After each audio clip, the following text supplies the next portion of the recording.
Ιουνίου τώρα. Τον Σπυρόφυλλο του πήρε από τον Μάκο. Αυτό θα πει τον Τσιγκούρη και δείχνει Μορμαϊτά. Σπυρόφυλλο, τον Μάο.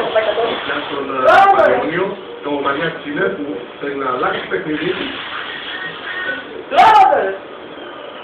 Μαϊτόροβιτ.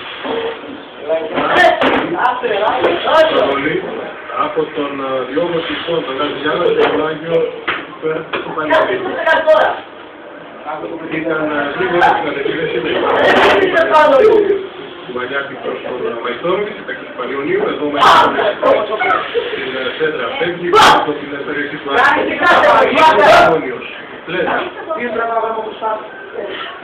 Πόδι,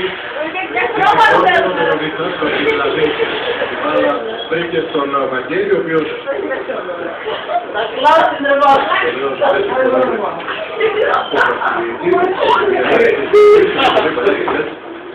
περνάει η μπάλα,